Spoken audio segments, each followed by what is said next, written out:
Welcome to the Deep Dive Spirituality Conversations podcast. I'm your host, Brian Russell, and today's episode is going to be a solo cast, and I'm going to talk about the power of life-changing questions. And I hope over the course of this solo cast to help you reimagine your life in terms of powerful questions, and also to go back and ponder how you've gotten to the place where you are today.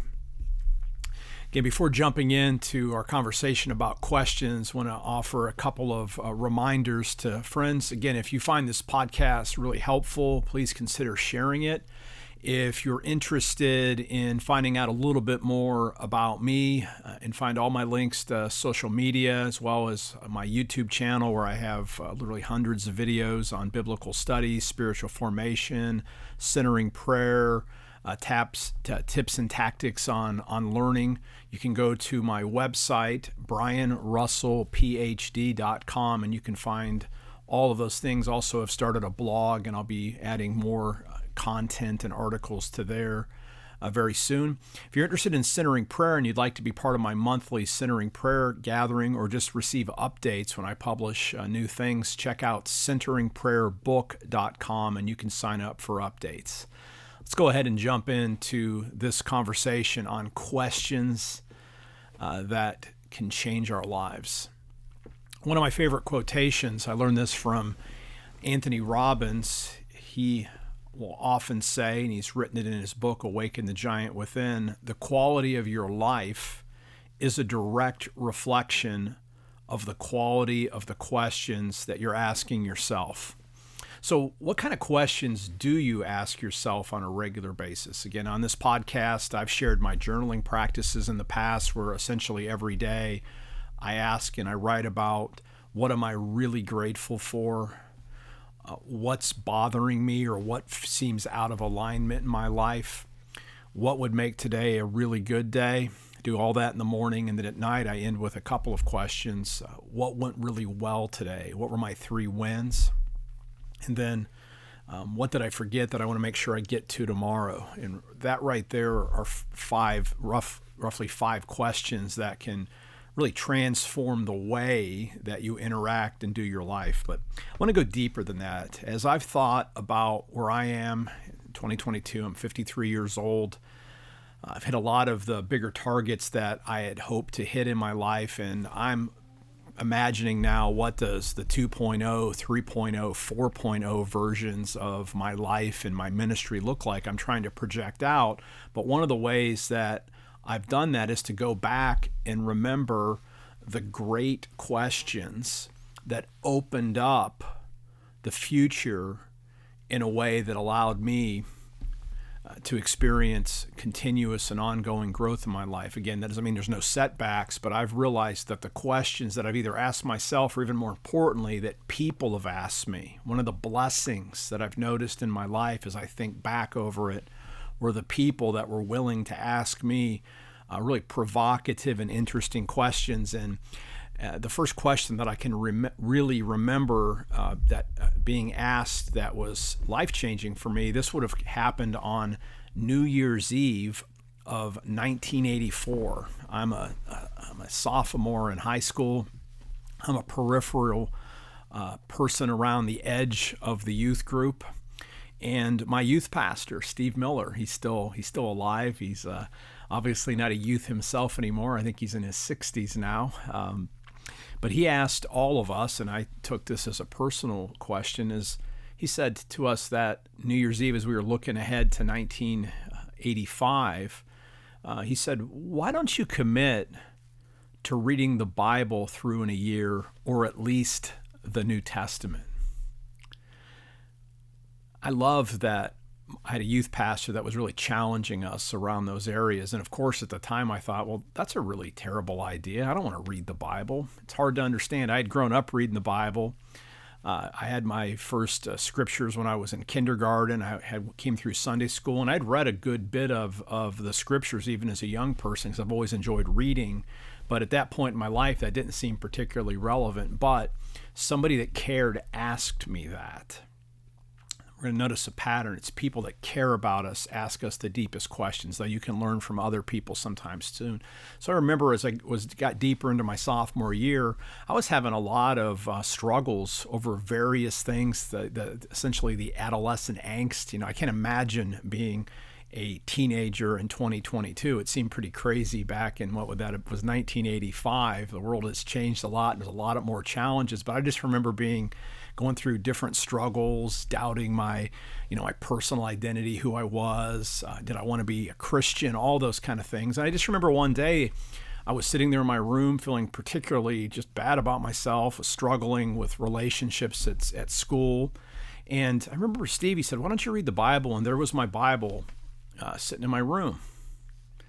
And in a way, the rest is history. I remember grabbing the book and I'm like, geez, I wonder where I should start. And I remember just praying to God, Lord, if you're real, reveal yourself to me through reading this book.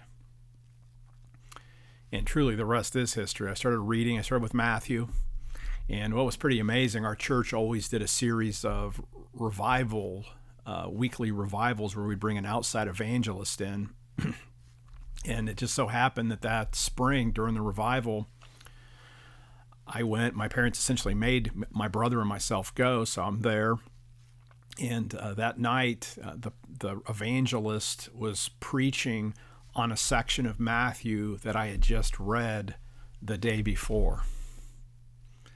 And I felt the Lord calling me at that point, and it was one of those at the altar call. Felt like I was almost lifted out of the pew, found myself at the altar, found myself surrounded by my volunteer youth pastors. Again, these weren't paid people. These were volunteers. Steve Miller never got paid a dime for investing in me. But they loved me. My youth pastors were up there with me. My friends from youth group, this was a smaller church, so there's probably 100, 150 people there at this service. And then people that had watched me grow up were there, and my pastor came down, and that was the moment at which my faith stuck. So I'm super grateful for being asked that question. Why don't you commit to reading through the Bible in a year? But be careful. It just might change your life, right? Well, I got really involved in my Christian faith at that point. My parents no longer had to make me go. I was there, and so I became one of these persons. And in those days, there was morning and evening services on Sunday, 2 different sermons by the pastor. We had Wednesday night prayer meeting, Wednesday night Bible study, so I started going to the adult stuff, and I still went to youth group. So I was at church a lot and hanging around with my Christian friends in the youth group, many of whom, I don't see them as often, but really lifelong friends developed in that youth group. And it wasn't too much longer that we would do occasional youth services. And I remember after one youth service, and I think all I did was pray or maybe made a couple of announcements, my Pastor Paul George, rest in peace, he died a few years back. He approached me after the youth service, and he said, "Have you ever thought about becoming a pastor?"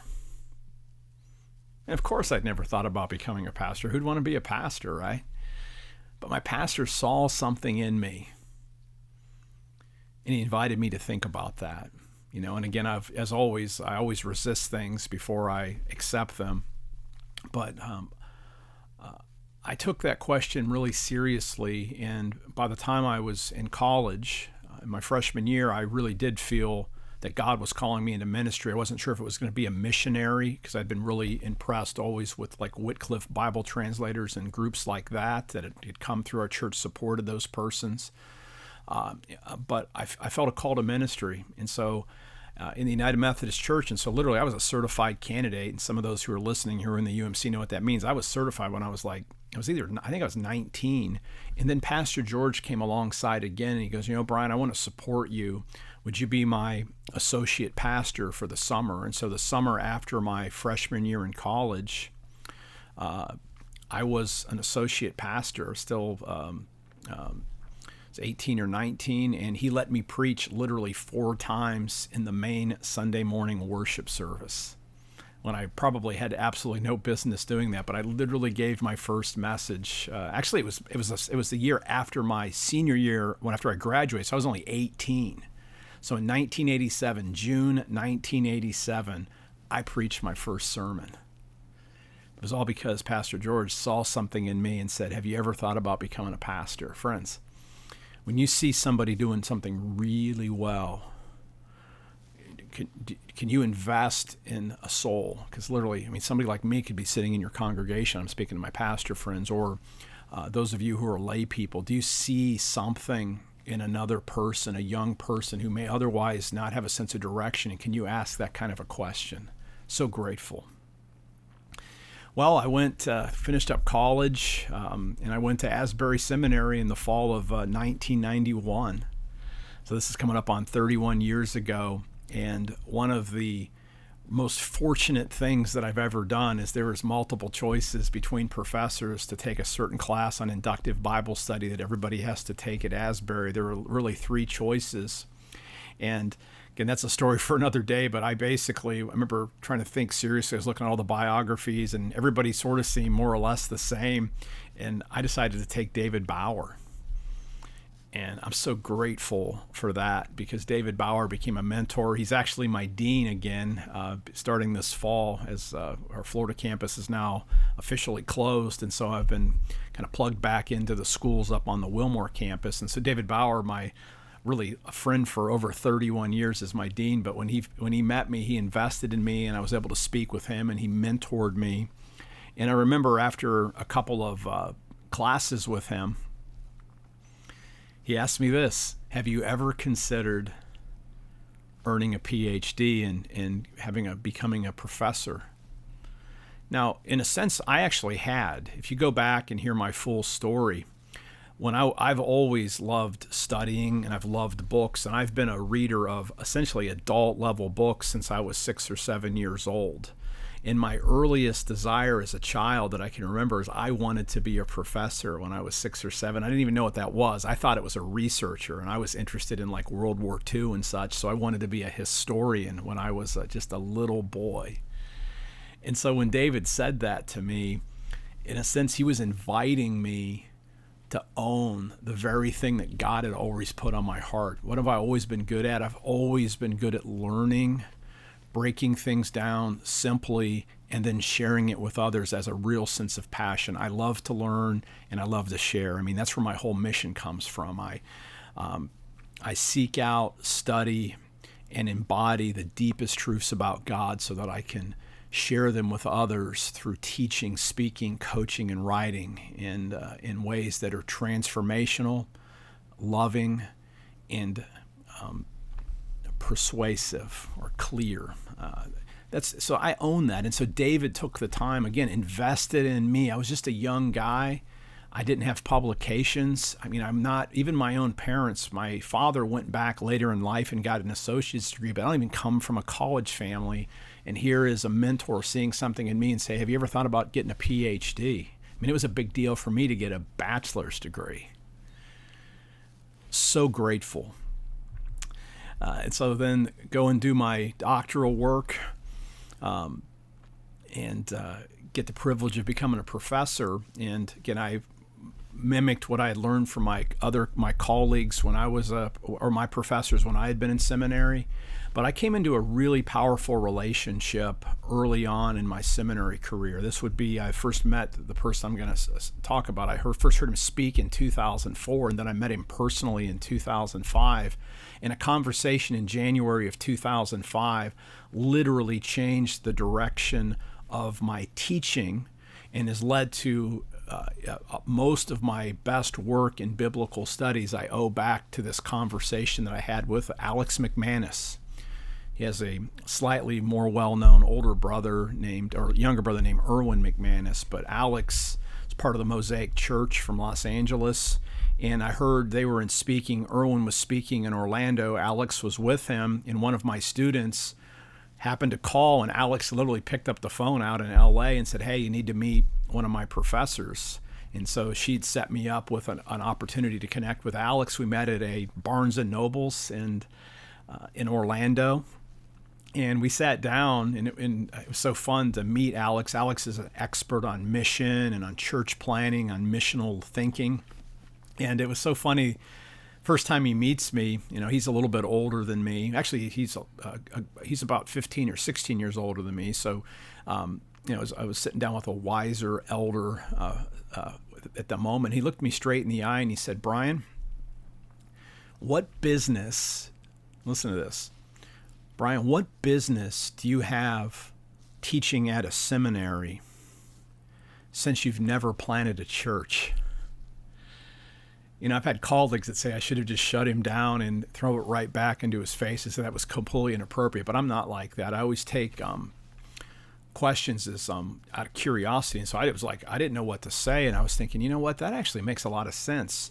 I need to have skin in the game, and I've had this principle really ever since then of I need to make sure that the things that I teach, that I personally embody them, and there's something about, if we're going to be about making disciples, if I'm going to teach and serve students in the most powerful way that I can, if I'm going to work with pastors, if I'm going to work with anybody, I got to have real skin in the game. And so that was a question that challenged me to get seriously involved in church planning. And in fact, the idea was I was already moving in that direction. That's how I met the McManuses in the first place. I was being mentored by a good friend of mine, Eric Hallett, into church planning.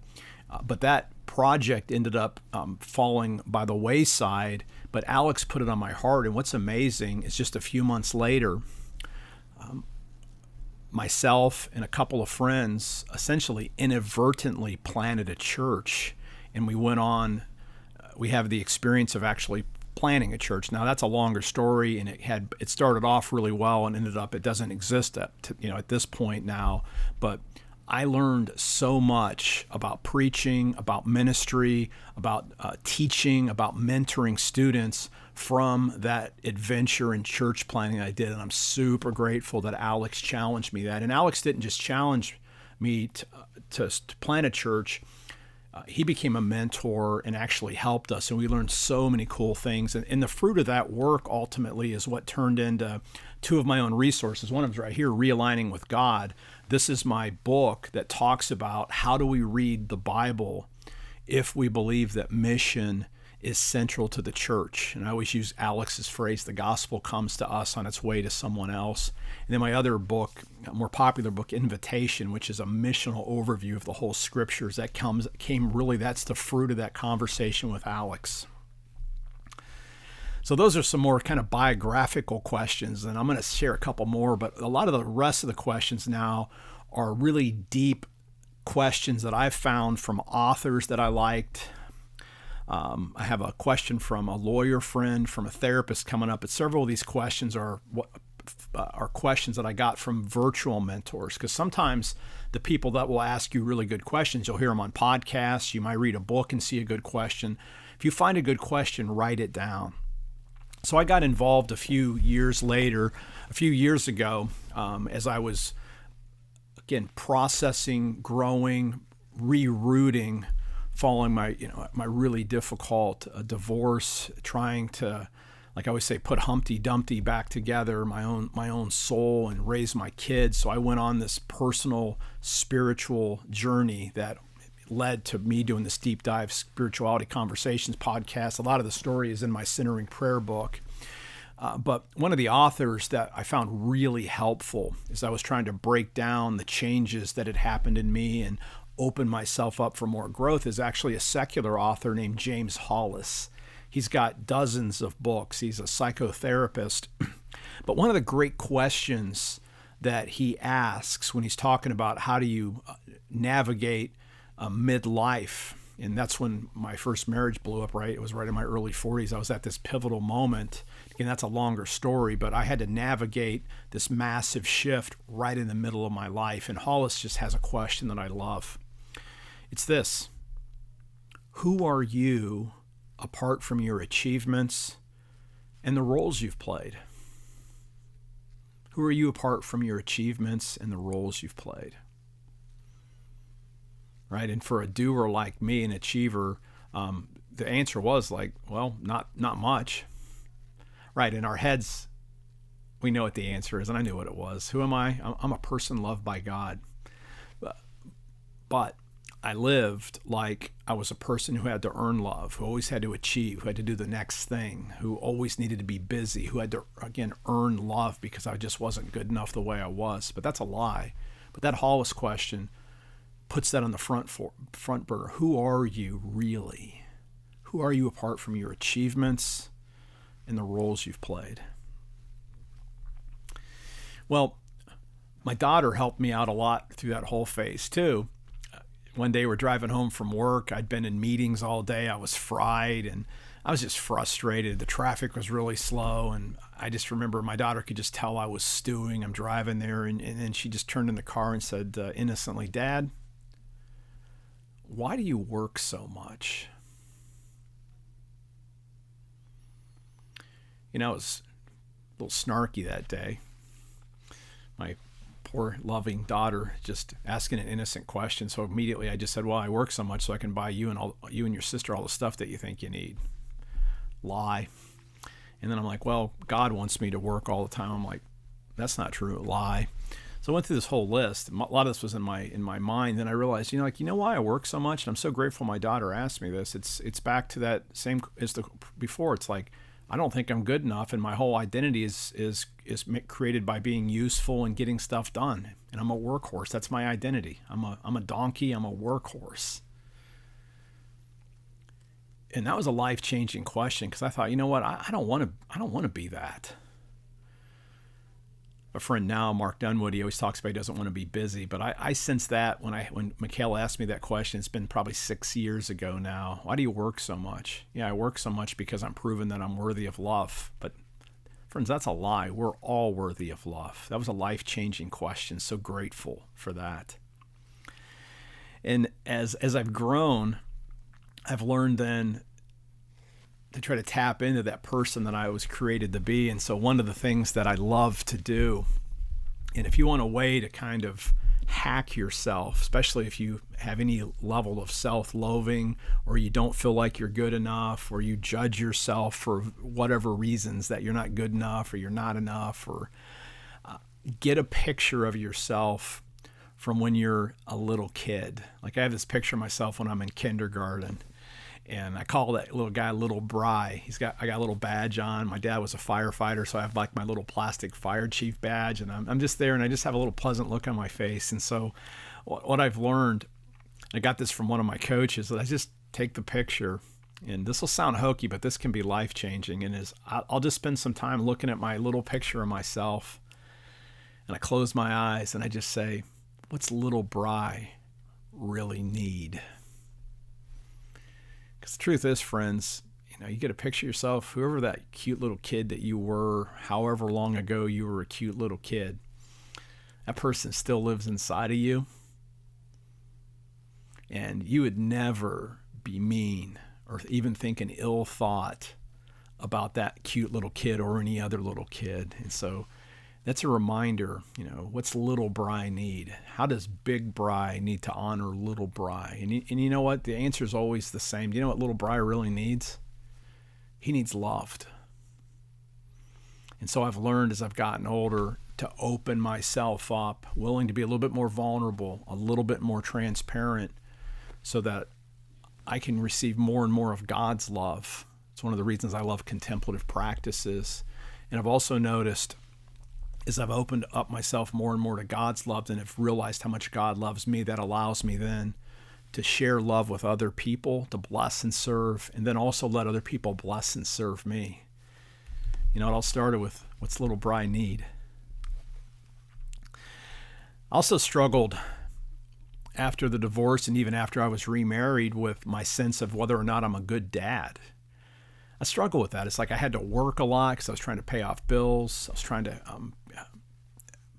work really hard on a blended family. And I just felt like a really bad father no matter what I did. And then I heard some teaching on unconscious rules. And the trainer, I've heard this from a couple of different persons. I've heard it from Tony Robbins. I've heard it from implied in writers like Gay Hendricks, Rich Lidfin. But they all kind of want you to get to the point where can you identify what has to be true for you to feel whatever. And so I ask myself, what has to be true for me to feel like I'm a good father? And when I asked myself that question, what has to be true for me to feel like a good father? Because again, everybody's telling me I'm a great dad. I just don't feel like it. And then I realized, listen to this. Here's where my rules for feeling like a good father. I need to work all the time so I can provide for my kids, and I need to be fully present with them at all times. And as soon as I said that to myself, I thought, you know what? I'm trying to be both my mom and my dad simultaneously to my kids, because my mom was a stay-at-home mom, and she was always essentially there for my brother and myself when we needed her. Always. And then my dad, he always worked a couple of extra jobs to make sure we had a little extra money and that we were resourced. And then he was present a lot. He coached our soccer teams. He built soapbox derbies. We went fishing, we went hiking. So my parents were really invested. But here I was. I thought I had to be both my mom and my dad, who were extraordinary as individuals. I tried to be both of them. And the very fact that that's impossible made me feel like I was a bad father. But the second I asked that rules conversation, I realized, okay, wait a second. I've set myself up to never be satisfied with my relationship being a father. And so I basically then wrote some new rules for what a good father is. So think about that. What are your rules? What has to be true for you to feel blank?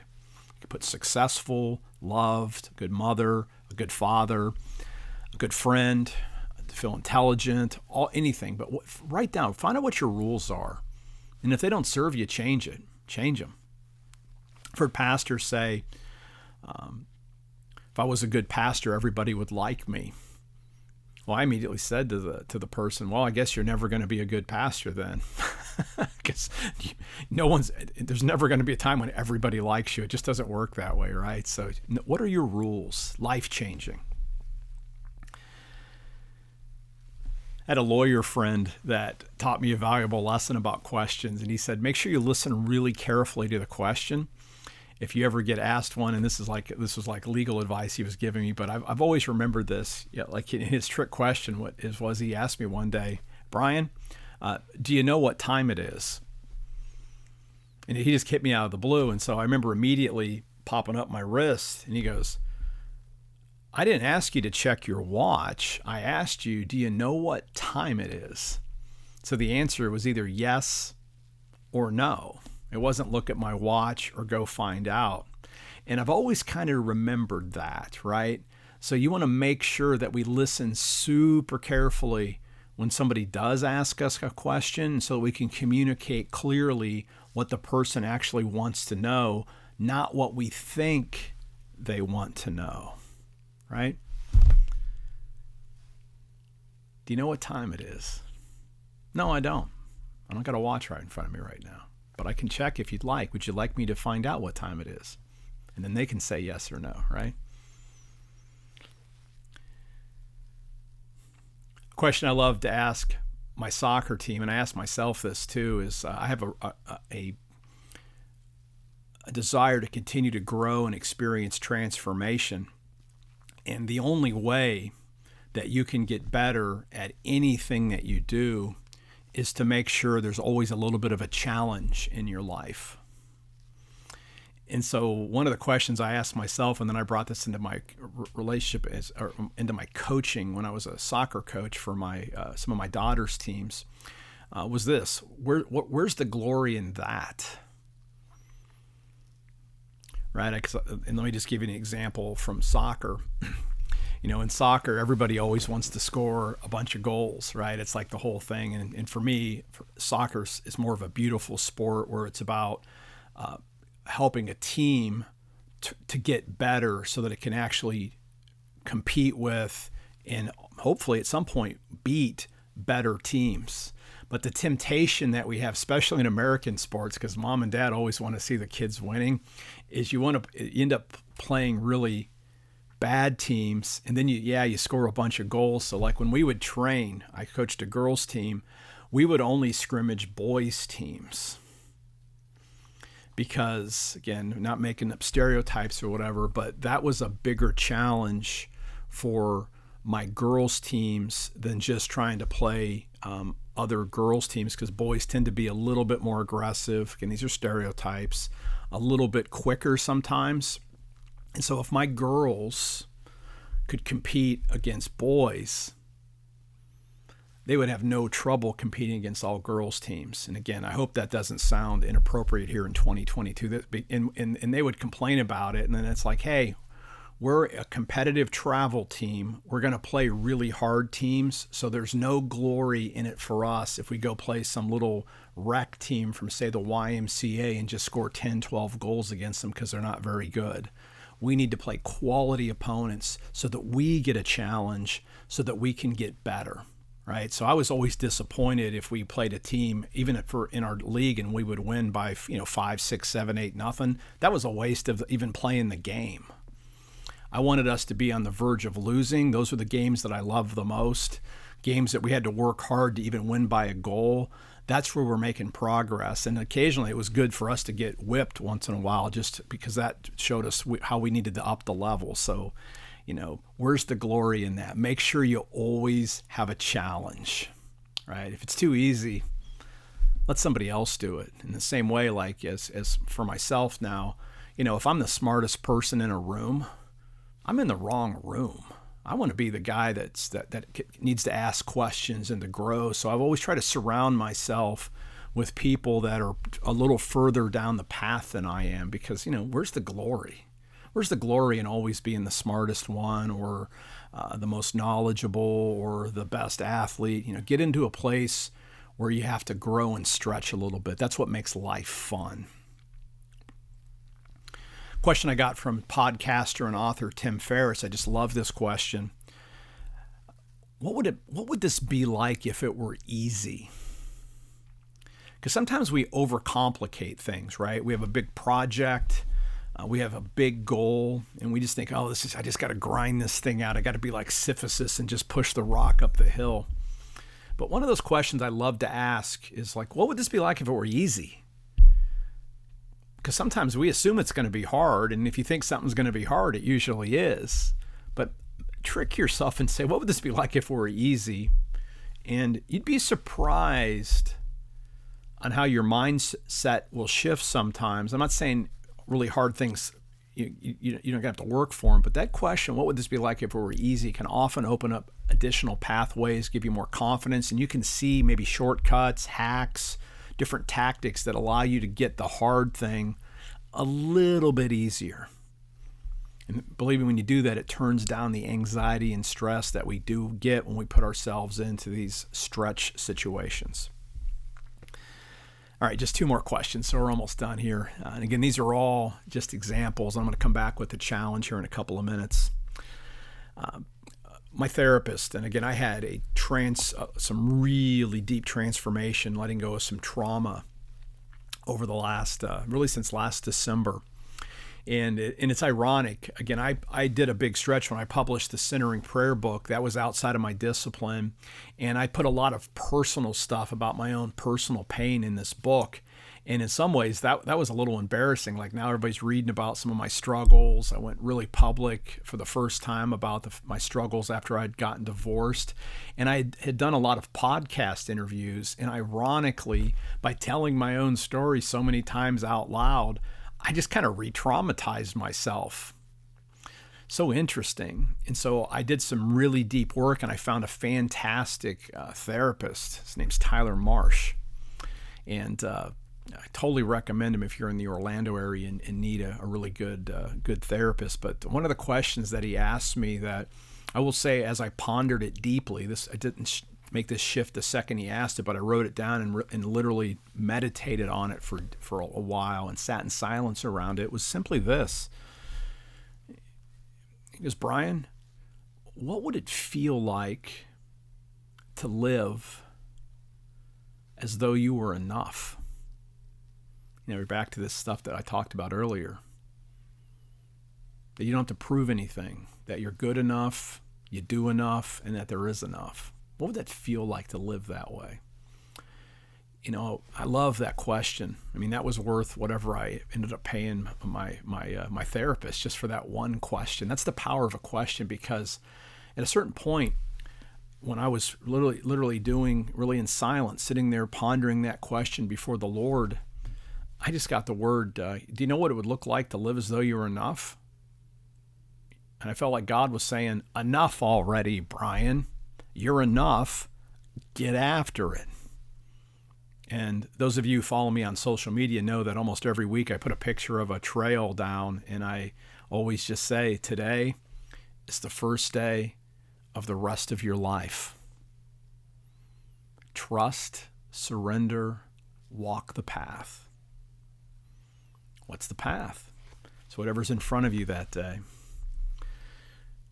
Like Micah 6:8 says, what's the Lord require? To act justly, love mercy, and walk humbly with your God. My mentor, Bob Tuttle, always said, the key to life, show up, pay attention, know that God's got way more invested in this than you do. And because of that question, I was able to get that into my heart. And I have to say, my life's been changed over the last 6 or 7 months, and it's stuck.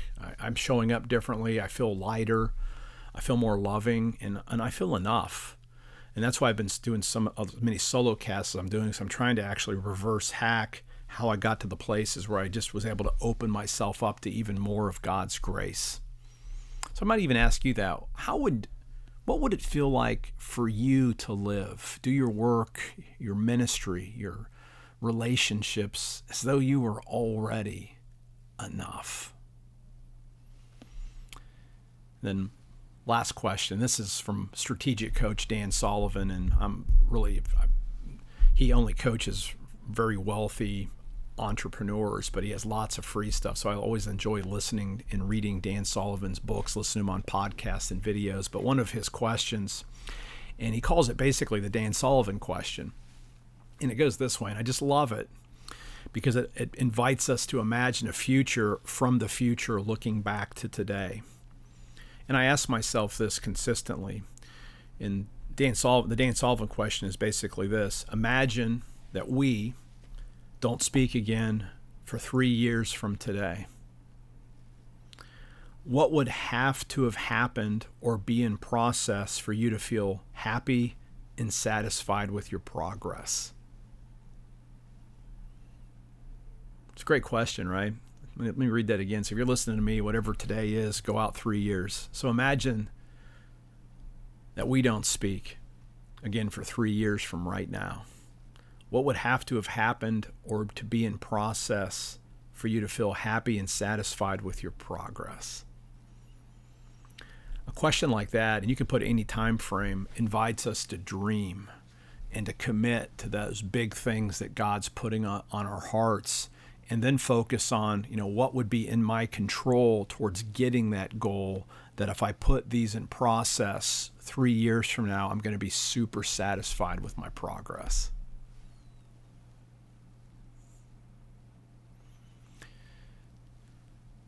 For me, it's about blessing and serving others. It's about writing, creating good content, showing up and loving my children and my wife Astrid. Those are the things that matter to me, and that's going to look like for me to feel really happy and satisfied with my progress. It's not somebody else's game. It's decide what your game is. What is it that God's put on your heart, and what would be those baby steps that if you were in process 3 years from now, you'd feel really good about your life. Friends, those are the questions that have changed and shaped my life. Basically going back to about the age of 15 all the way up until 53. What are the questions that have shaped your growth? And I'll even ask this: who do you have in your life that continues to ask you good questions? One of the privileges and one of the reasons I've even shifted a lot of my own ministry work to coaching, and I work with pastors primarily, but I also work with spiritually minded leaders, entrepreneurs, lay persons that are that want to do deep spiritual formation. One of the heart of really what deep dive spirituality is asking really good questions. Those of you who listen to my interviews, I try to honor my guests by asking them really good questions. So who do you have in your life that asks you good questions? What are your sources for questions? I invite you to go back and think through kind of what would be your biography. I've kind of told my story by the questions that I've tried to answer over the course of my life. What would that look like for you? you'd love to have a conversation with me, a coaching conversation, you can always reach out, deepdivespirituality@gmail.com. If you'd be interested in perhaps even considering a coaching relationship, you can check out deepdivespirituality.com if you're interested in the pastors coaching groups that I do, or one-on-one, or you can just check out Brian Russell, PhD, for all the different types of coaching that I do. It'd be a real privilege to serve you. So grateful to have you as a listener. And until next time, I'm going to use the words of Bob Tuttle. Show up, pay attention. God's got way more invested in this than you do.